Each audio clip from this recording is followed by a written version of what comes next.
We've been talking about the need and the importance of gender balance for a very long time in our industry. In fact, the industry's been a topic of conversation for at least 30 or 40 years. And in that period of time of the last 40 years or so, while we've understood the positive effect of having gender balance in our industry, the reality has not panned out. And that's specifically one of the ones that concerns me is the area of aircraft maintenance. And part of the reason it's so concerning is because the number of women in aircraft maintenance was already alarmingly low, and it dropped by about 30%. So it was, again, a very low percentage, but young women are not seeking that as a career.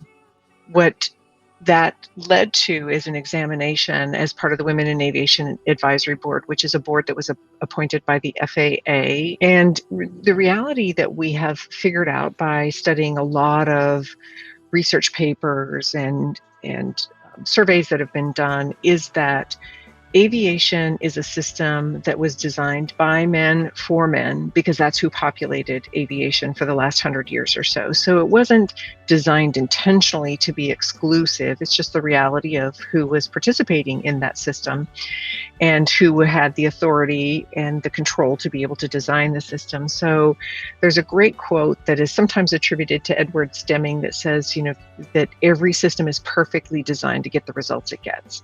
So if you want different results, you have to change the system.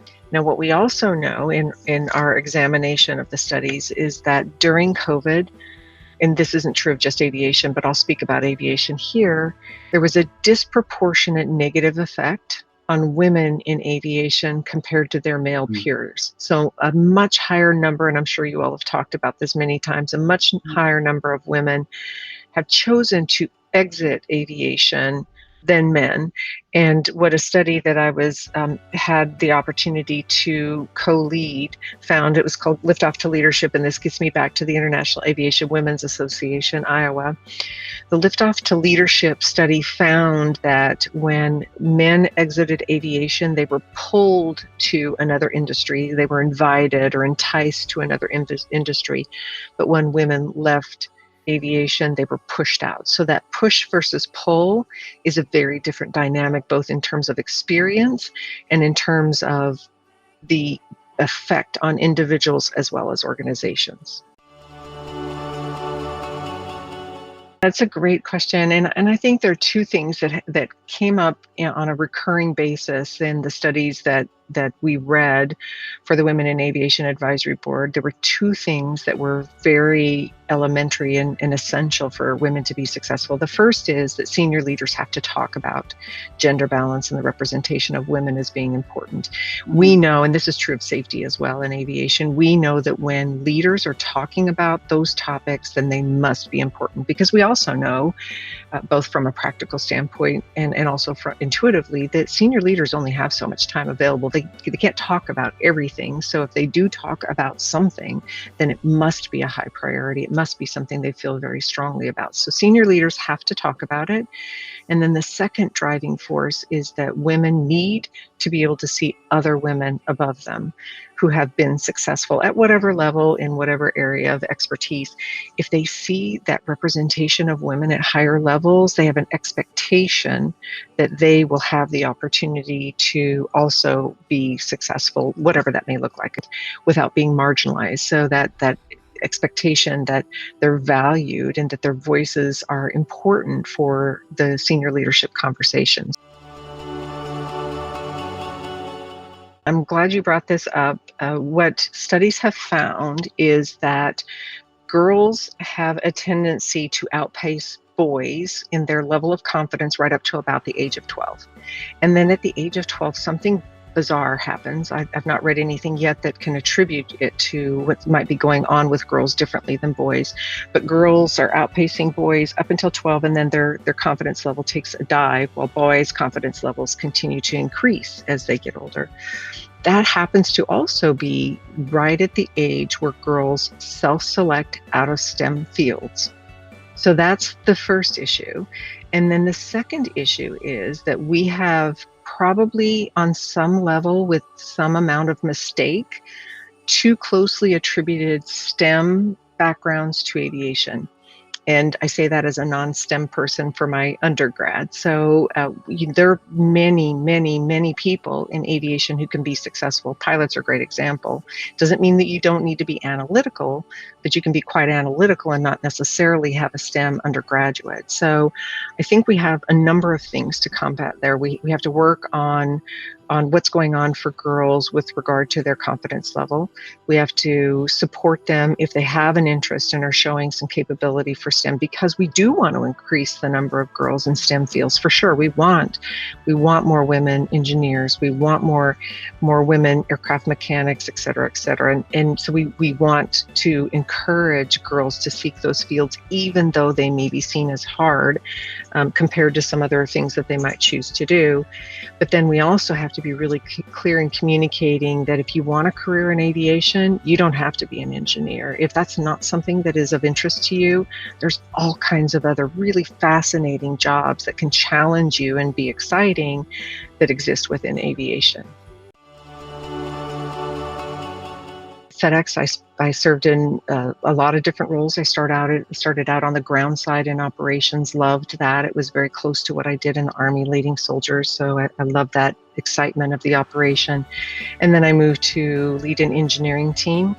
From there, I moved to the operational control team. They're the folks who dispatch aircraft, and so that's how I got into aviation. I did that for a number of years, then moved into another financial and engineering leadership role as a managing director, and then from there moved into safety. So I explain all of that to say that, especially to any young women or girls who happen to be listening to this, or even somebody who might be midway through their career or late in their career, it's never too late to seek an opportunity that you might find of interest. And I wouldn't worry too much about you having tons of experience to raise your hand.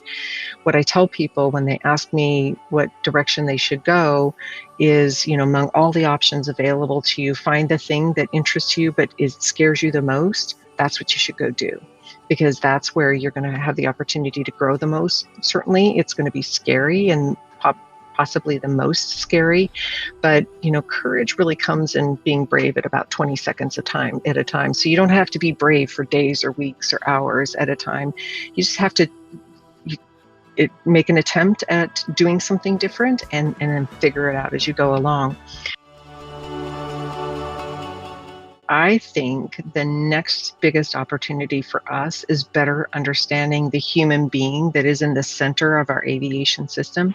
We spend a ton of time in aviation deploying automation and establishing technological barriers from human behavior. And what I know is that human behavior it's like water. It's going to find its pathway regardless of how many barriers you put in its way.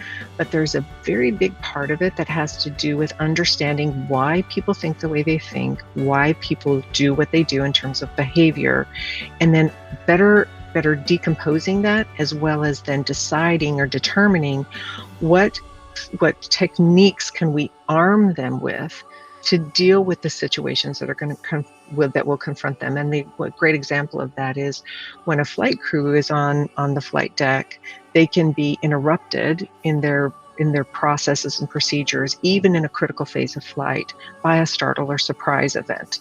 So when that happens, the natural reaction of what goes on in the brain is that the animal part of your brain kicks in because it elicits a fear response. If you train pilots to effectively recognize that feeling, and then you give them 2 or 3 techniques that they can deploy with regard to ensuring they know how to respond to that, then they're able to get out of that fear response and engage the front part of their brain, their executive function. So that's what I'm really interested in. I do think we need to continue to examine ways to introduce automation and barriers, understanding full well that one of the challenges we've seen in aviation is automation confusion with people, because there's sometimes too much automation and it's hard to understand how that automation works in conjunction with other automation, whether it's on the plane or outside the plane.